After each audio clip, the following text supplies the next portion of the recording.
welcome to Law of Attraction 2.0, Spiritual Straight Talk.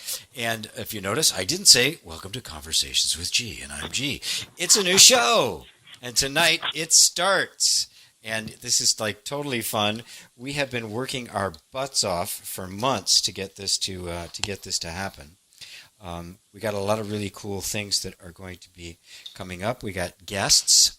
But this first show, I wanted to take this first show to introduce everybody to my new co-host. You did hear her once before when I had a couple of guests a while back when I was trying out who I thought might be a good candidate for my co-host, on-air producer, sidekick and comrade. And the winner after a long and bitter battle is the lady I'm about to introduce to you, Karen Scarpulla. Hey, Karen, welcome. Welcome to the show. Hi, G. Those of you who heard the show that I had with her before, you heard the introduction. And Karen is the really interesting lady. That's why she's here. She's got a really phenomenal message. She's a leading expert on forgiveness, which is something we can all learn to do better. She's the author of the book, Walking Towards the Light, A Journey into Forgiveness and Death. And even though it's death, it's actually quite an uplifting book. It just got published on Monday. That's right, Monday in Kindle, and it was like Wednesday when the paperback came out, right? Yeah, the paperback came out last night. So very exciting. Okay, so last night, Tuesday night. So you guys can check it out. I already have. You can download it for Kindle. It's really a phenomenal read, and I'm going to let her tell you a bit of the story, but basically you know if anybody in the audience really after getting divorced from somebody and not getting along, but not really liking each other very much. How many of you would decide to actually move back in with your ex and take care of them while they were dying? I don't think I'd see a big show of hands. Well, that's exactly what Karen did. And I'd just like to take a little bit, Karen, and just kind of give us the thumbnail sketch of how that came about and why anybody would do that. Well, it actually happens very quickly. It seems like something that you would have to really ponder and give careful consideration to. But I'm the type of person. But then you decide no. Yeah, exactly. It was really just one of those aha moments. I had received a phone call in 2011, November, from my ex-husband saying that he had had an endoscopy and had some very bad news that he had cancer, and it was bad. We didn't know how bad it was yet. And I immediately, I just knew in my gut that we weren't going to have a good outcome. And that same evening, I received a phone call from my real estate agent with an offer on my home that had been on the market for 3 years. And I woke up the next morning just really clear that I'd been given a sign. And the reason that I moved in with him was really for my children. People always think it was such a selfless act to move in and take care of him. Initially, I was not moving in to take care of him. I was moving in because my children had had a very distant relationship with their father. I was wanting them to reconnect with their father and to hopefully create some new memories that would last them a lifetime. And that's really the reason I moved in initially. And how old are your kids? My children were 19 and 16 at the time. Oh, wow. Yeah, so we had one. Little kids. Yeah, no, not little kids. And they, by the way, called me and thought I was crazy. They were not on board with the idea and thought that I just was out of my skull that we'd be moving in together as a family. But I was very clear that they were going to get some great gifts out of it if we could all just put our feelings aside and live together as a family, that the children would really benefit. Well, yeah, And that's where it all started. A divorce like you had, and they thought you were nuts. So obviously, they knew it wasn't. Everything weren't really wonderful, and Exactly. and which means they also didn't have a particularly good relationship with their father. I mean, I know what it's like to grow up without having a good relationship with your parents, and there's and to have that opportunity. For that to happen, well, there's two things really to me. One is actually experiencing, getting to experience your parents, being in a position where you kind of had to have a relationship with them, and coming to terms with your own stuff about that, but also the just exposure to somebody dying, and we are so anesthetized to that in this culture. Well, and I think, one of the other messages that comes through the book is that the reality, we're all aging and we're going to have to experience this tell me each other pass. Tell me about it. I mean, I look in the mirror, I go, who is that? Well, listen, I'm not getting older. No, you're not, no. I'm not getting any older. I work, but the reality is we're going to have to deal with death. And what I came to realize during this whole process is that we as a culture, we as family members, we as neighbors and friends and community have such a fear of death that it really changes and tarnishes almost the experience. And I watched it within our own family. The children and I were able to handle it in a way where we accepted that it was going to happen, and we celebrated the time we had together. Other family members were mired in grief and couldn't get past their own sense of loss to show up and, for lack of a better word, make it a celebration. And I think it's so important to understand how to handle death, because it can be a beautiful transition. I don't want to say death is a beautiful thing, but the transition itself can be very peaceful and beautiful if you allow it. Well, absolutely. Absolutely. It's not really that big a deal. I mean, it's kind of like going through puberty, only quicker.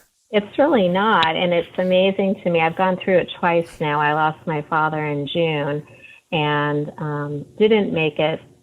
I missed his final moment where he passed, but my mother and brother were there, and they really had the same sort of moment I had with my ex-husband, which is they just, it's a passing, and when it's done, they're gone, and life goes on. You're still having to deal with life and move on. And that's really the best thing that you can do as a family, is to continue. Yeah, it's actually kind of strange, because it is. We take the dead people and we whisk them off to funeral homes. And, up to like before World War II, people died. They just died at home, right? And then they'd lay them out in state in the living room. I'm not sure if I'm an advocate for that. And the neighbors would come over and they cook. It was like, I mean, we had a very different attitude towards it. Exactly. It wasn't that unnatural, because it isn't unnatural. It's what happens. And I don't know when that really sort of changed. It's interesting. I'd actually like to do some research around when that all changed for us. But the reality is as a culture, I think we're going to have to move back towards that. And I don't even know if it's so much have to move back towards it. We're going to naturally move back to it as we become a more caring, open, spiritual group of people. It's just a natural thing to have your family member be at home, surrounded by love and your family. So how long did this actually go on? How long were you there? So we lived together as a family for 10 months. It actually went very quickly. We moved in right before the holidays in 2011, and his illness progressed pretty quickly. The kids, it was an interesting experience for them. Some of them, I don't, I don't want to share what might be private for my kids, but, one of my children really embraced sort of trying to build a relationship. The other one, there was so much damage that they really didn't connect before he passed. And, but the good news is because we lived together as a family unit, and I think they saw the sacrifices that were made, they're in such a great place now. They've really accepted his passing, and they're building new lives for themselves and have moved on in a very mature and positive way. Wow. That's the whole story is just amazing to me. And so you started out doing it for the kids, and it ended up being a huge blessing for you. I mean, you're a forgiveness expert now, right? Talk about forgiveness. Well, so in the beginning, I fooled myself. In the beginning, I moved in, and I was all about that I must have forgiven him, because how else could you move in? And before I moved in, we did not have a great relationship. We did not like each other. We really couldn't get through a conversation without one of us, hanging up or arguing. So when I made this decision to move in, and I thought, well, okay, I couldn't certainly move in if I hadn't forgiven him. But the reality was that I hadn't, and that became abundantly clear to me as we got a couple months into it, and I started having some health issues, the stress of living together, and sort of the old dynamics that started to come up, and the old rules that I was fighting against being in started to take its toll on me physically. And that was my wake-up call, that I needed to find a way to forgive. And I was really clear if I could do that I would really be, once he was gone, I really would be free of all of the guilt, all of the bad, negative feelings, and that he would also be able to be at peace and move on too. So I made the conscious decision to start forgiving. And I actually, you'll laugh, but I Googled forgiveness, or I Googled steps to forgiveness. Like any intelligent person in today's society, right? You go to the internet. I'm going to find it on the internet. And I Googled steps to forgiveness, and the stuff I read just really didn't resonate with me at all. I didn't find what I was looking for. And I really struggled. I woke up every morning just praying that I'd find forgiveness. I'd even started my little mantra every morning: I forgive, I forgive, I forgive. And it just wasn't doing it. So I actually came up with a plan, an outline for me that helped me learn to forgive. It helped me set in place the actions that I needed to do for myself in order to start moving towards forgiveness. And I explain in great detail how I went about doing that with him. And it was such a powerful feeling once I really did forgive in my heart and really did accept him for who he was. It made life so much easier. And I felt so much lighter. I really felt relieved. I had spent so much time and energy and so many wasted years hating and being angry. I just was ready to be done. I wanted to move on. But what I really love about your story is that the whole process you went through to finally arrive at that. Forgiveness is not something, I'm going to forgive now. I mean, these things, the hurts, the pains, the disappointments, the disillusionment are very deeply ingrained into us over time. And our position seems very, very justified. And one of the reasons why this show is called Law of Attraction 2.0 is that we have to go beyond the superficial. We have to go into the into the depth. And if anybody's ever tried to really forgive and really do it to the point where you feel free about it, you realize exactly how difficult it is to do, and how you have to do it constantly, every day, keep reminding yourself. And of course, being with the feelings, allowing these feelings to come up, not thinking because you've managed to suppress your hatred that you're now this forgiving, loving person. You're not. No, and I was always a big reader of the law of attraction, and I believe in, connecting and attracting those things that you want in your life. So when you're trying to forgive, and when I was trying to forgive, while I understood the fundamentals, really applying it and taking it deeper, I couldn't find it. I couldn't get to it. I couldn't find anyone that was talking about it in a way that really took the whole idea of the law of attraction deeper and gave some tools that you could use. Right. Yeah, that's exactly the case. Plus, understanding what you're really dealing with. Most people think, okay, I'm just gonna visualize this thing and the bag of money is gonna fall in my lap. They don't realize how much it takes to really change the entire way your nervous system is functioning, so that it's really in alignment with this thing that you're trying to attract in your life. It's not just a couple of thoughts you can have. There's work to be done. This is a training. This is a practice. And I always get kind of irritated when I see more of the marketing on the law of attraction stuff. You just kind of do this thing, and the wonder appears. And then you hear a real story like yours about. Nobody in their right mind would be trying to visualize moving back in with their ex-husband. Yeah, that's not on anyone's bucket list. No. So I don't think anyone chooses or thinks about actively doing that. No, of course not. If I'm sitting there visualizing the perfect life that I want, that's not going to be there. It's just not going to be there, right? So, but look at the blessing in it. This is one of the big things issues I have with the way the law of attraction is being taught, is that life is so much smarter than we are.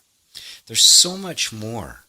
The real purpose of life is the development of your character into true freedom, not to have everything you want to make your life cushy. And you'd not be the same person if that hadn't happened. Exactly. You wouldn't have written the book. You wouldn't have been a transformational person. You wouldn't be doing this show now. Exactly. Yeah. Yeah. Out of difficulty. What is that saying? Sometimes you can't see the forest through the trees. Out of difficulty comes goodness, if you can just get to the other side of it. Yes. Yeah, it's not about just making everything in your life perfect. That's kind of been my theme for a long time. It's about the development of your character.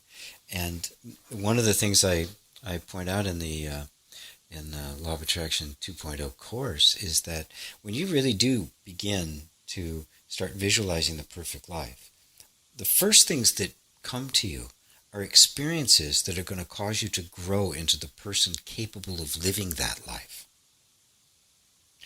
And that's the missing piece that people don't want to hear. So what comes to you is the opportunity to grow into your own vision, because your vision's always ahead of your life. If it isn't, you need a vision for sure. You should always be reaching for something a little bit beyond your reach, because it causes you to grow, to stretch, and then the universe actually delivers to you what you need in order to become that. Because to me, the satisfaction isn't in having the stuff, right? It's in who you become. It's in discovering those inner resources that make you feel really powerful, that make you feel as though you are the equal to whatever comes your way. My mission is to bring people to a deeper commitment to their own lives and a deeper trust that when you really do open yourself to a higher vision, you get it. But it doesn't come just as something being handed to you. It comes as an opportunity for you to grow into somebody truly admirable. And I really, I mean, I was just so impressed with your stories where I talked to you about joining me on the show is because that's just something you had to listen to that voice. Nobody in their right mind would do what you did. No, and it definitely was a voice, and I think you and I talked yesterday or maybe even this morning about the fact that it's an ongoing process. So as much as I really get this forgiveness thing and I went through it and I lived it and I'm now trying to share my knowledge with other people, I still struggle living the law of attraction. I've been fighting all week with the book coming out, and it wasn't happening on my my terms and my expectations. And I woke up every morning saying to myself, I'm really clear. I keep resisting this, and it's going to keep persisting. It's not going to launch. It's not going to get up. Amazon was taking their time getting the paperback up, and I was getting so frustrated. And I knew that the more I hung on to being frustrated about, the more it was going to stay stuck. And yesterday afternoon, I just decided that's it. I'm not going to check my computer anymore. I'm done. The book will get up when it gets up. I'm done. I can't put any more energy towards it. I'm going to turn my energy towards the radio show and get ready for tomorrow. And I got a phone call last night that the book was up on Amazon, the paperback version. So just a little story on how, it's an ongoing process, I think, to actively use the tools that you have to live a purposefully driven life and to connect with your inner self. I still struggle with it. I struggled with it for a couple of days this week. You're going to keep struggling until you don't. Yes, exactly. Well, that's in struggle comes growth, right? Absolutely. I mean, what you're really wrestling with is your own self-defeating nature, and it just doesn't go away because you have good thoughts. It goes away when when your nervous system has been retrained to be engaged in life in a different way. I call that way the state of allowing.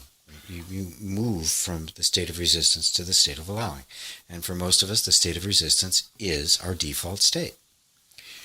It's a matter of controlling, and I'm going to try to make this happen and force it. And the end result is that you end up really feeding the very energy that you're trying to make dissipate. Not to mention, you're just making yourself miserable. Well, yeah, that goes without saying.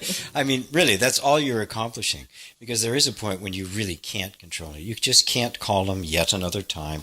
You can't follow up yet another time. There is a point where you just let go. Right? But it's really very subtle, because there's there's a letting go into defeatism, or there's a letting go into I'm really just there's a wisdom higher than mind governing what's going on. And if this isn't working, there's probably a really good reason for it. And what I really want to know, what I really want to see, is the wisdom that is working.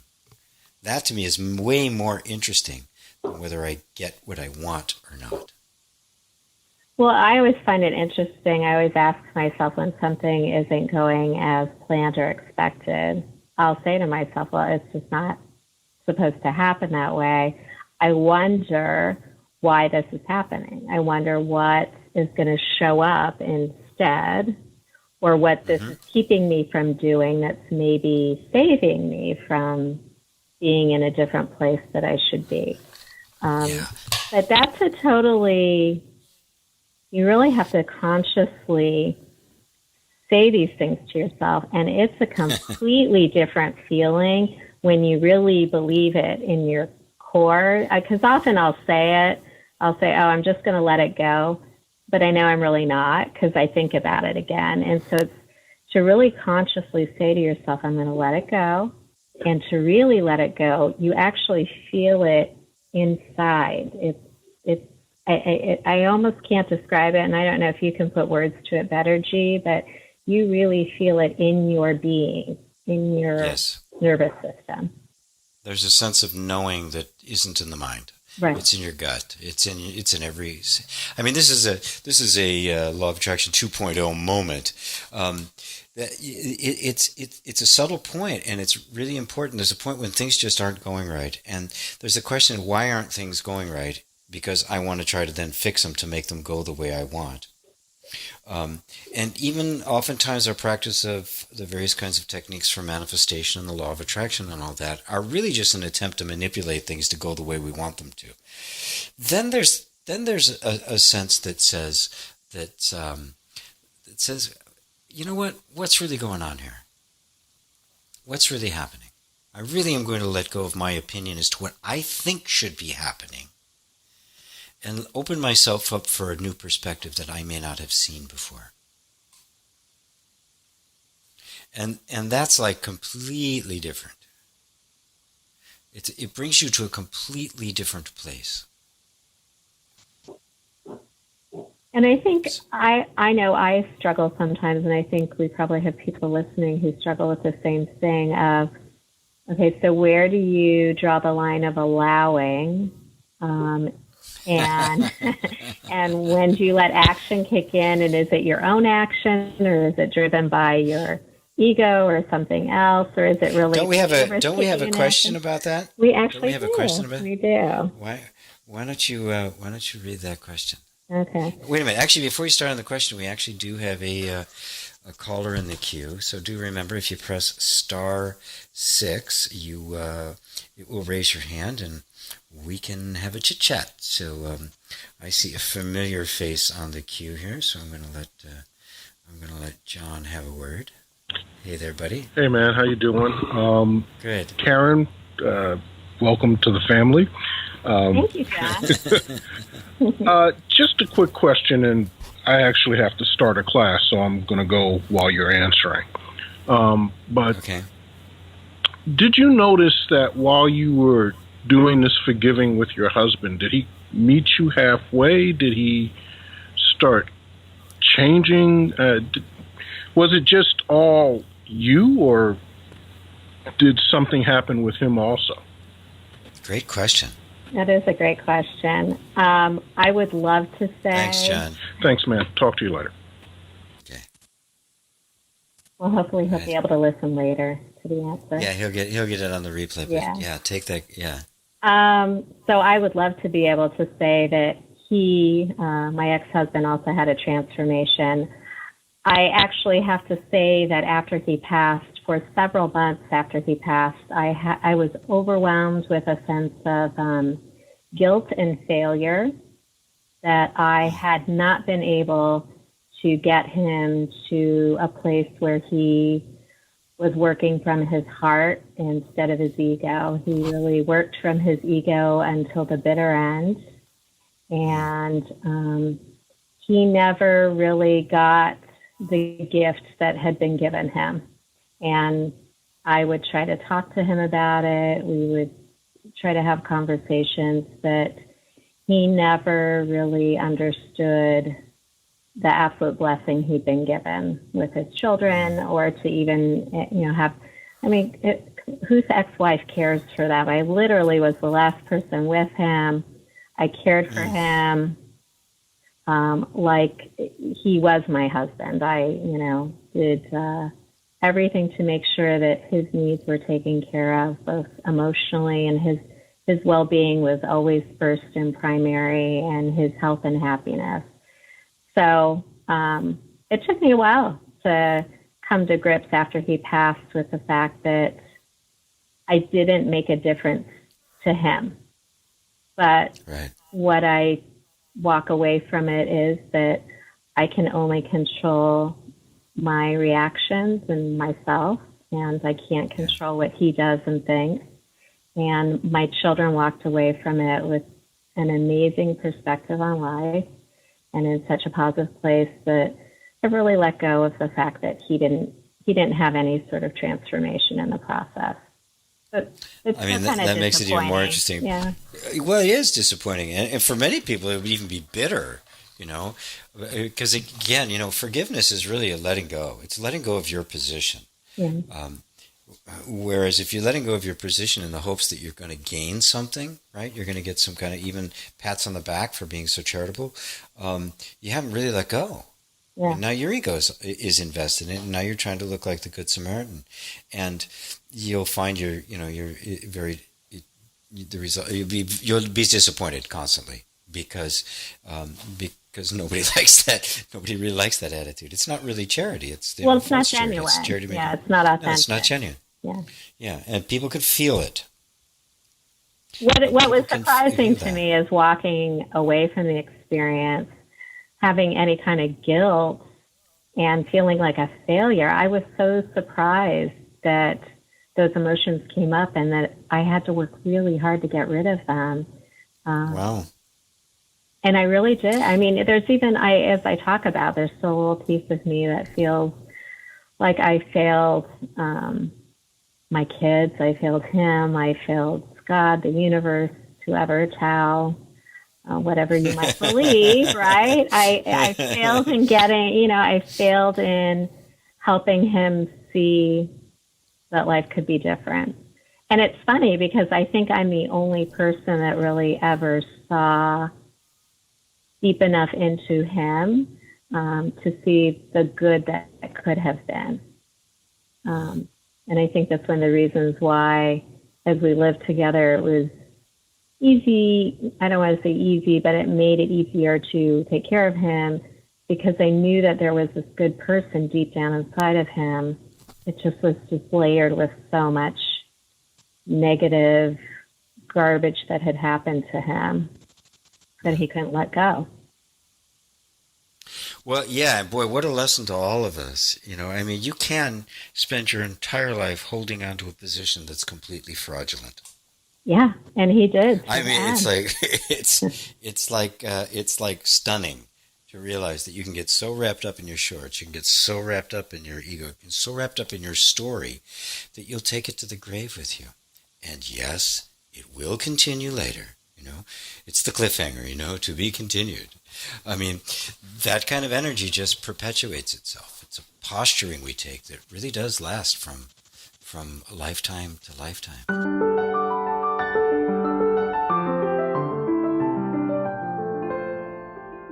Hey everybody, this is G, and I wanted to let you all know that I have been given the great honor to be one of the featured teachers on the meditation event. It's an enormous meditation event put on by the world-famous hypnotherapist Telman Knudsen and the equally famous meditation master Dada Nahan Elananda. And I have been honored to be included as one of the meditation teachers. I'll be working with people like Joe Vitale, Janet Atwood, Norman Shealy, Stephen G. Jones, some really big names to bring to you what I think is going to be the ultimate meditation telesummit, a totally free event, 24 teachers over 12 weeks. I'm going to be sometime in November, but I urge you to go and register for it right now and check it out.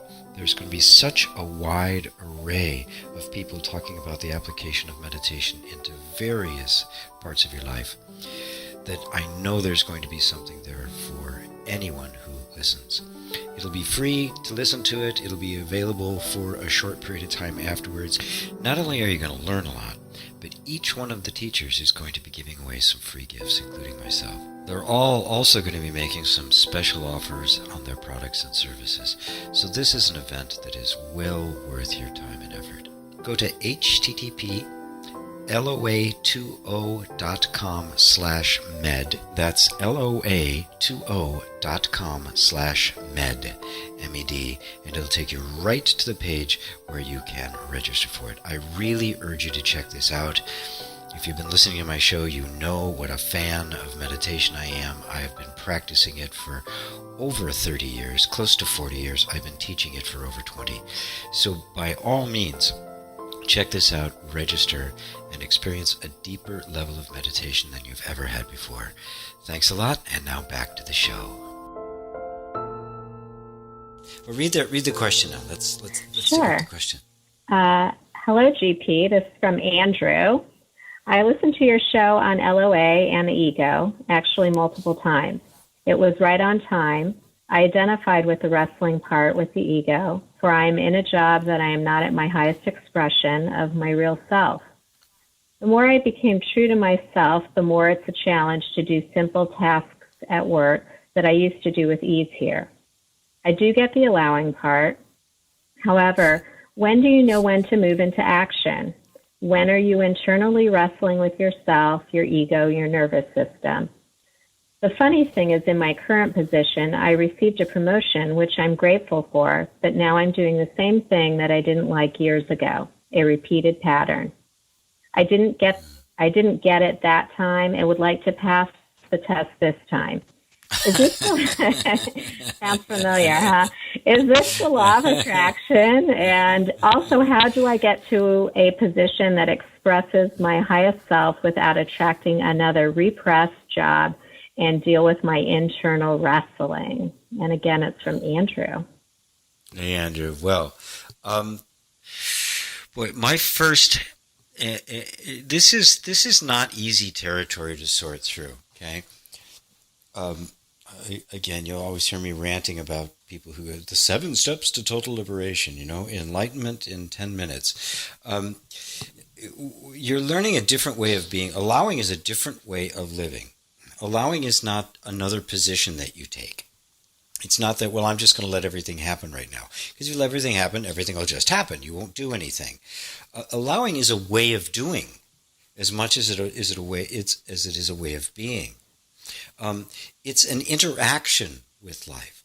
The thing is, you're not trying to force life to be something other than it is. You're not trying to force it to your will. You're trying to work with it. You're trying to work with the energy, the way you would, the way a martial artist does, or somebody in some of the Chinese healing arts, where they working with the energy, or feng shui, which is actually adjusting items in the room so that the flow of energy works better. Because the energy of life has a nature, has characteristics. It operates in a particular way. And so allowing is learning how to dance with that energy. It's not just letting it do whatever it wants, because part of its job is to work with you. Part of your job is to actually direct the energy. We're the creative aspect of the universe. We're the part of the universe that actually holds a vision. And the rest of the universe doesn't. It doesn't have the energy of, it has the energy of manifestation, but it does not have any instructions as to what to manifest unless you tell it. But if you keep trying to force it into something that it isn't, which is what the ego always does, then you're going to find yourself struggling with it. And I suspect that that's might be what's been happening with you. If you've got something that's recurring, right? Recurring simply means there is a pattern within you that is recurring. It means that there's. Let me put it a better way. We think of it as a personal failing, so that you're going to overcome this thing and then everything is going to start working for you. It doesn't actually work like that. The reason things are recurring in your life is because as your nervous system and your energy system develops, when you're a kid, its whole job is to map the environment to make sure that you're protected and safe. That's its job. So it maps every event that's going on in your little world to know that no matter what happens, it knows how to respond to it. So if you act in a certain way and parents go, ooh, or they just diminish you or even punish you, nope, that behavior can't be there. If another behavior gets rewarded, that behavior is there. You may even make up phony behavior that's not even you in order to get the reward to be safe. That's what our nervous system does. That's its job. Now, as your world gets bigger, it expands, it does more things, but it's going to have a tendency to always favor the environment in which it knows how to protect you. So if you find, the first thing it does when it gets into a new environment is it tries to get you back to the old environment. It's going to always be seeking out circumstances that are similar to what it knows because it knows it can protect you there. That's what's really happening. So if something is recurring again, it means that your nervous system has not been liberated to the point where you have the freedom to move into a new environment and allow it to do what it knows how to do, which is to work in the environment, get comfortable in the environment, learn the lay of the land, as we'd say, know how to respond, know who's in the know, who gets things done, who doesn't. Right? That takes a training of the system to really be with it, to be comfortable with it, to be comfortable, well, not comfortable is the wrong word, to be okay with the discomfort of making the transition. And of course, having the vision. If you don't like your job, you need to be taking steps to change it. At the same time, you need to be looking for every opportunity for self-expression with where you are. You need to be looking for every possible opportunity that there is for you to give fuller expression to who you are. That's your job. That's your mission. Then what you allow is how everything responds to you, how you're functioning within the environment, what opportunities do come. If you're really looking for some way to improve your life, I guarantee you opportunities are going to show up. I can't guarantee it that you're going to recognize them as opportunities.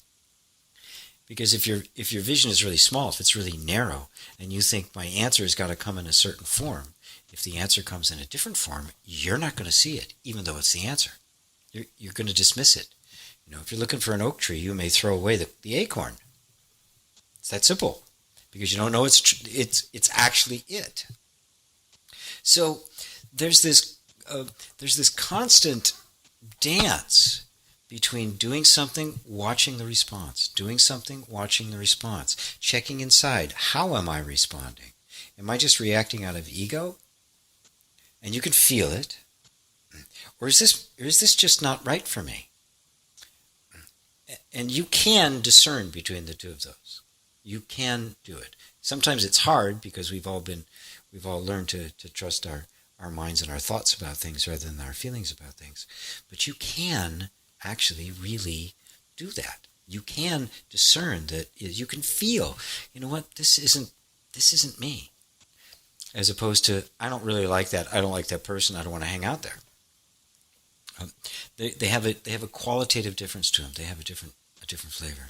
Did I cover it all, Karen? Yeah, you did. And I think, you brought up, you touched on a point that it's this whole idea of watching for the signs, right? So when you start living more in alignment with your vision, when you start opening yourself up to the possibilities, things show up.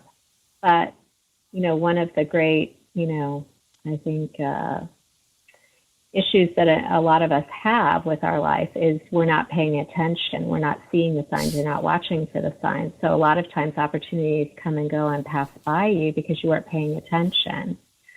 And I don't know if you feel like that's sort of a major piece, I think, of this whole law of attraction is being open to watching for the possibilities that show up for you. And sometimes it's something that you're not even thinking about. Oh, most of the time you're not. I mean, obviously, if you already knew what it was, you'd be doing it. Right? I mean, it's going to come. If you want something new in your life, something new is going to come in, which means you don't know what to do with it. You might not even recognize what it is. Right. There's actually a little piece in the brain. It's called the reticular activating system. Or the RAS. It's part of the amygdala complex thing in there. And its whole job is to decide, based on what you've trained it to do, what is going to actually get to the higher levels of your brain and what isn't. Its job is, there are some other parts of the nervous system that do the thing as well. I mean, we are getting bombarded with billions of bits of information constantly every second. It's a real-time system. It's constantly being bombarded. Your cerebral cortex, the higher consciousness part of us, is not capable of processing that much information. So there's levels of filters within the system. And based on how the system is programmed, certain information is going to get in, certain information isn't. It's just going to be filtered out. You're never going to even see it. Right? So if you've decided that it has to look like this. You may not even see, literally, physically see the opportunity if it bit you in the ass. Because the information never gets to the cognitive part of you. It says that this little RAS, this little reticular activating system, says, no, this isn't important, this isn't true, this isn't part of the thing. And the information from the external world never gets to the cognitive part of you. It's as if it isn't there. This is why this allowing and retraining of ourselves is so critical. We're actually telling the system, this is important. I do want this information. Don't filter it out. Show it to me. And it'll go, oh, okay. And suddenly a filter opens up and you begin to see things that you hadn't seen before. We've all had that experience where suddenly you saw something you didn't see before. Mm-hmm. That's because that little door opened and it let it in. And then I think once you open don't see things. Yeah. The reason we don't see things is because it's decided they're not important. Go ahead. And I feel like once you let that little door open, then the possibilities start to drop. Then the universe starts to drop those possibilities into place. Like you have. Well, it's always dropping the possibilities in. I mean, it's like forever throwing stuff at us. It's just then you're able to see it. Your filter lets it through. Yeah.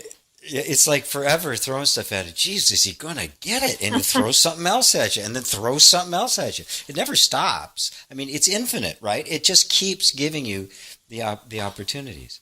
But eventually suddenly you go, oh, look. And you see it. And oftentimes, it isn't a recognition. It's a visceral recognition. Something about it feels. You feel it. It's like, wow, there's something here, and you don't even know why or what.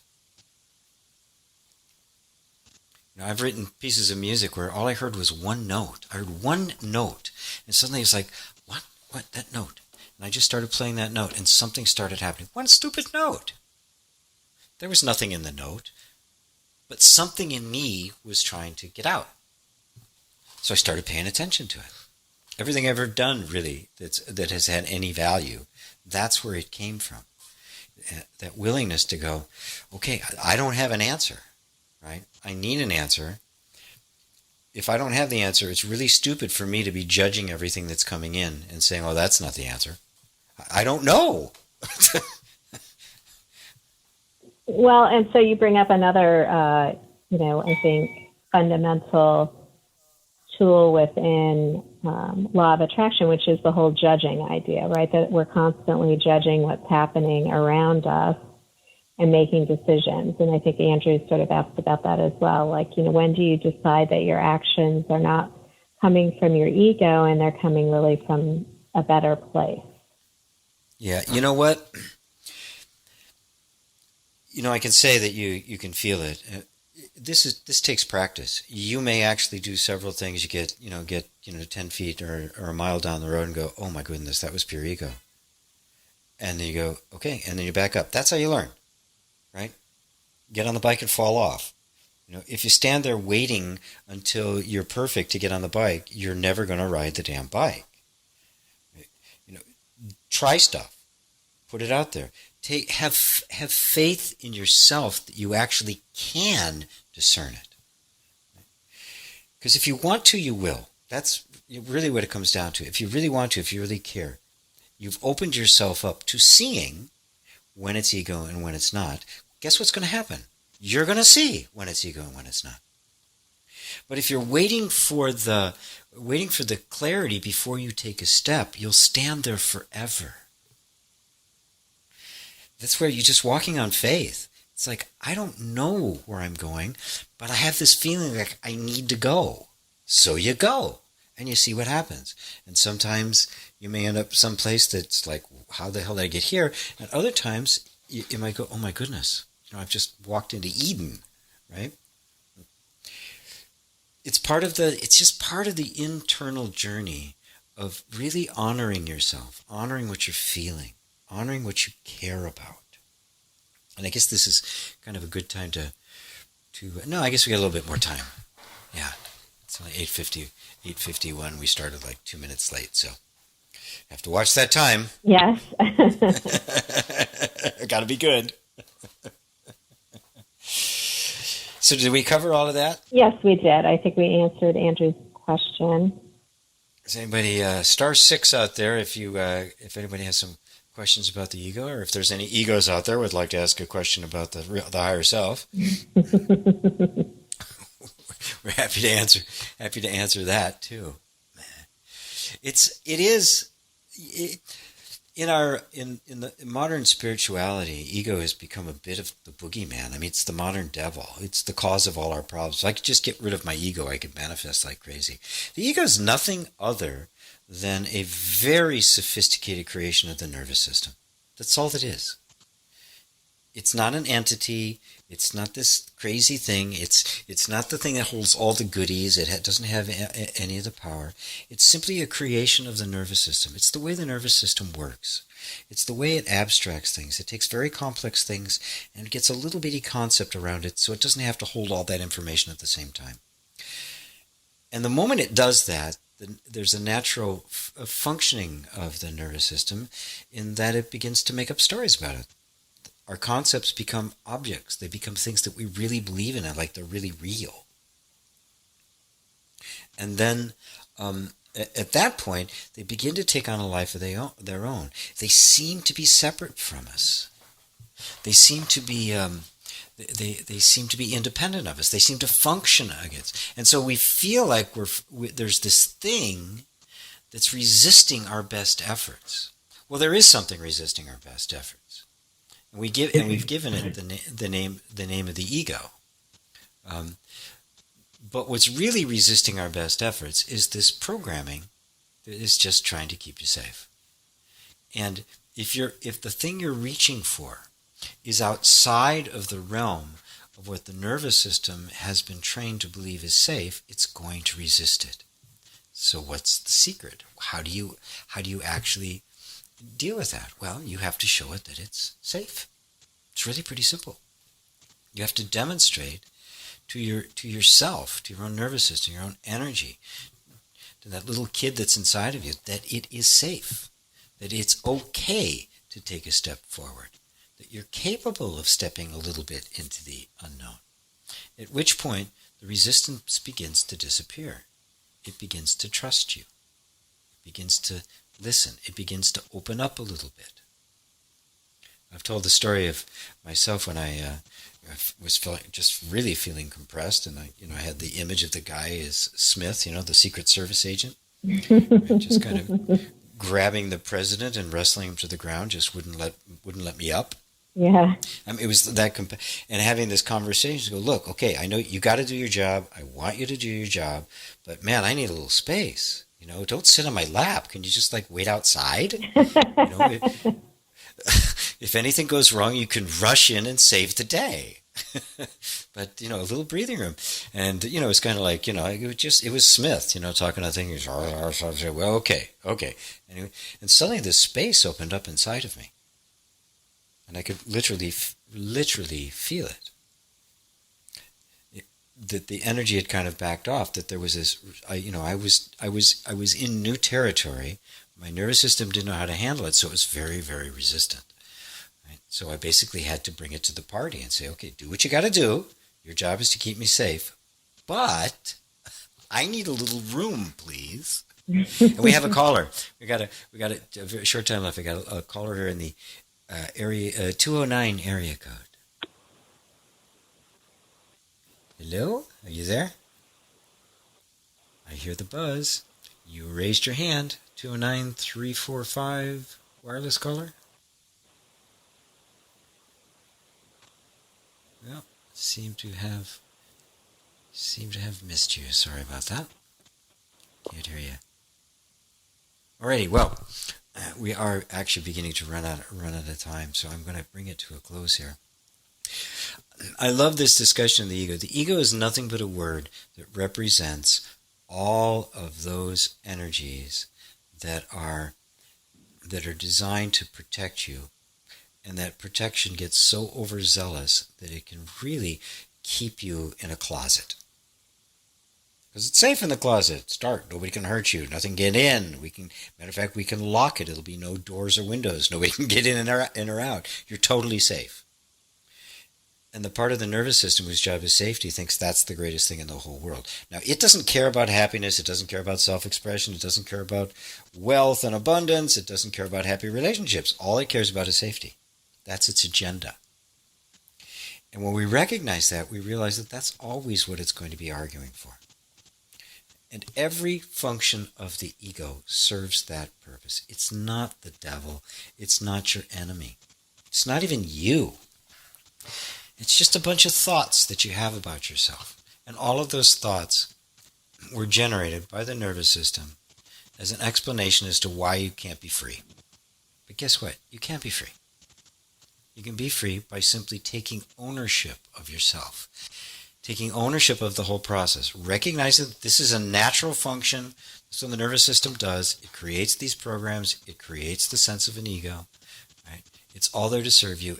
And it will do what you tell it if you just ensure it that you feel that you are safe. And that the step you're about to take is actually going to make you safer.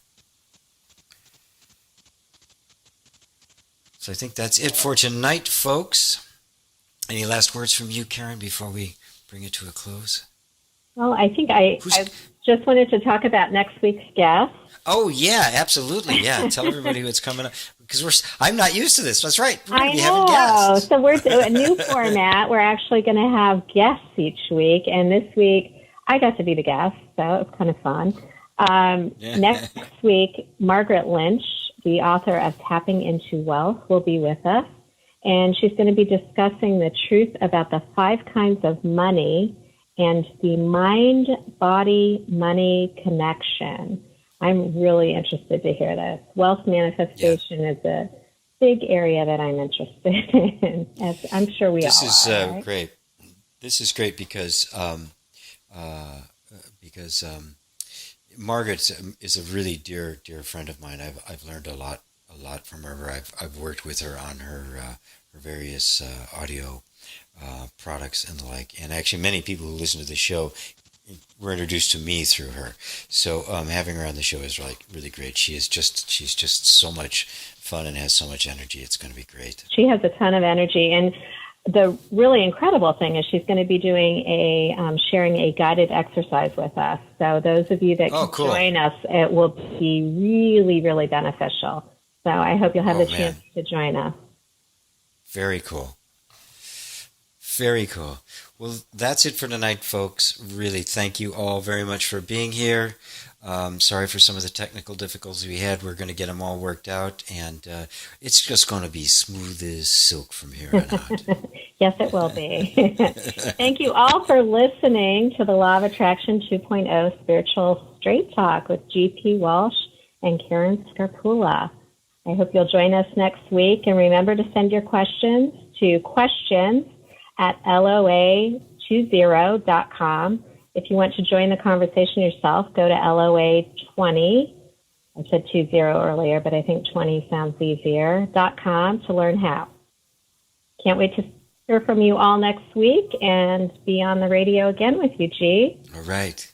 Good night, everybody. Good night.